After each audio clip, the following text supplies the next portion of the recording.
lesson 2 for the second week. Yanzu za mu je input ne. Mun creating variables already. Misali name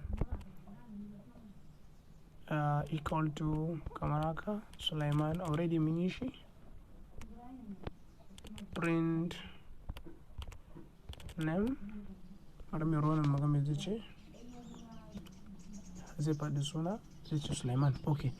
So yanzu kuma ba muna so bane ba a ringa saka variable na nan. Muna so ne sunan ya kasance kamar user ne ke sakawa da kansa. Misali name sai mu ce input, ma'ana za a ɗauka daga keyboard za a rubuta equal to input. Then sai mu haka, sai mu run, zai ce mana input, gashi nan zai buɗe mana, sai mu rubuta Sulaiman anan. Misali don input ɗin mu zai fito Sulaiman, zai faɗi sunan da ka saka. Again in ka ƙara running yanzu, misali Musa, yanzu in ka danna zai faɗi Musa, ya zama dynamic kenan, yana iya canjawa. So yanzu to ina so ne idan yi title anan in ce enter your name, misali enter your name kamar haka. Sai in tun ya running, gashi nan zai faɗa anan gurin enter your name, anan gurin gashi nan enter your name, kun gan shi. So sai in ce Sulaiman Kazaure, like this for example. Sai in haka yana Sulaiman Kazaure ya fito. To wannan shine so and then I want to say like print and then bada cewa sunanka shine kaza, abin da ka saka din. Misali sai in haka, sai in haka, sai in ce your name is, sai na haka misali enter your name Sulbasun Kazaure, done. Gashi na your name is Sulbasun Kazaure. To kun gani kamar haka. So yanzu kuma let me go for numbers. Ya bari na goge wannan. A misali num1 equal to input, kun gani misali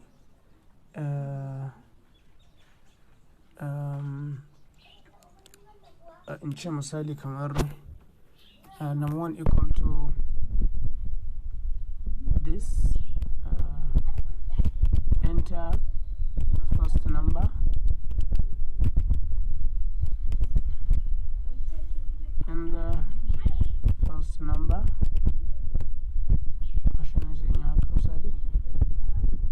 Sai in ce num2 misali equal to input again, enter second number sai ne haka. So yanzu zai karɓo su. So num1 ko kuma in ce misali total is equal to num1 plus num2. Sai in ce print, ba zai yi ba amma yana so ga wani abu ne, print total. Bari ku ga abin da zai yi. Misali run, bari yin run first number, misali 12 ko 19.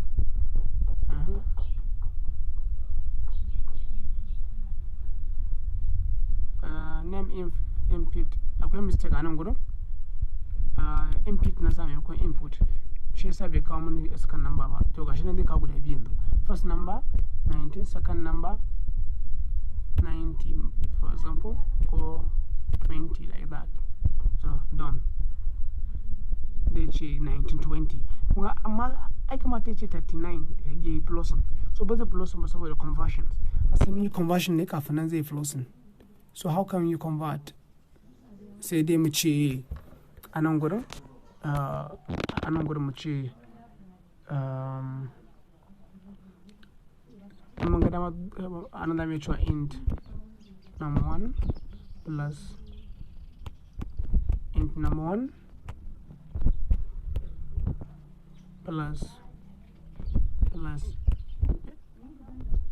int num2 kamar haka. So yanzu bari mu ga me zai faru muka yi running. First number 19, wannan kuma anan kuma sai mu ce 20. So let me see what will happen. 39. So wannan shi ake kira da conversion kenan.